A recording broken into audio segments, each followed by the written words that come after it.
मी नवनाथ गुरव आणि आपण पाहताय समर्थन लाईव्ह।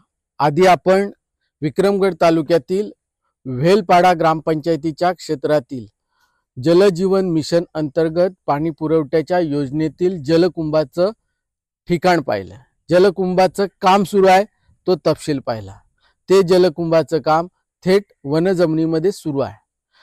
आधी वनजमिनीच्या कामासंदर्भात वन विभागाकडून परवानगी घ्यायची आहे, परंतु जलजीवन मिशनच्या पाणी पुरवठ्याच्या योजनांची अंमलबजावणी ज्या अधिकाऱ्यांनी करायला सुरुवात केली त्या अधिकाऱ्यांनी प्रशासकीय मान्यता मिळाल्यानंतर थेट ठेकेदाराला कामाचे आदेश दिलेत आणि काम सुरू केलेत आणि वन विभागाकडून परवानगी घेतलेली नाही।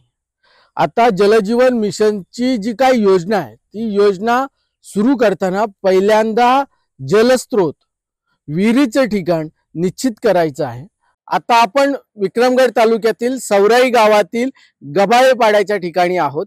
सुरुवातीला या जलजीवन मिशन अंतर्गत पाणी पुरवठ्याच्या योजनेचं जलकुंभाचं जे काम सुरू आहे ते पाहिलं आणि आता हा जो आपण वरच्या बाजूला रस्ता पाहताय हा राज्य महामार्ग आहे।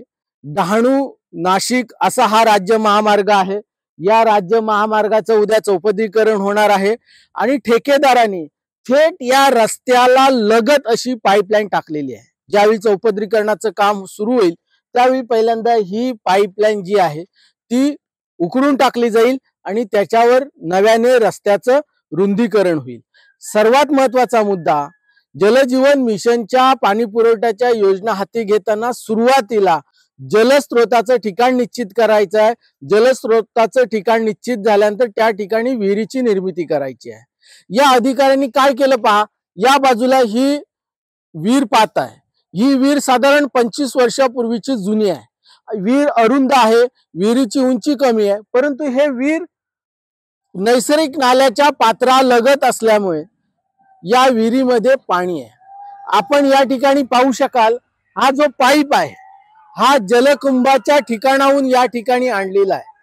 हा पाईप पाहू शकाल हा जलकुंभाच्या ठिकाणाहून या विहिरीच्या ठिकाणी आणलेला आहे। प्रत्यक्षात या ठिकाणी नव्याने विहिरीची निर्मिती करणं अपेक्षित आहे। नव्याने जलस्रोत शाश्वत स्वरूपात विकसित करायचा आहे। परंतु ही जी विहीर आहे ही विहिरीचं जे पात्र आहे ते प्रचंड कमी आहे। आपण पाहू शकाल विहिरीचं पात्र प्रचंड कमी आहे आणि विहिरीत पाणी पण कमी आहे। विहिरीत पाणी आत्ता कमी आहे, म्हणजे मे अखेरपर्यंत या विहिरीच्या पात्रामध्ये पाणी पण नसणार आहे।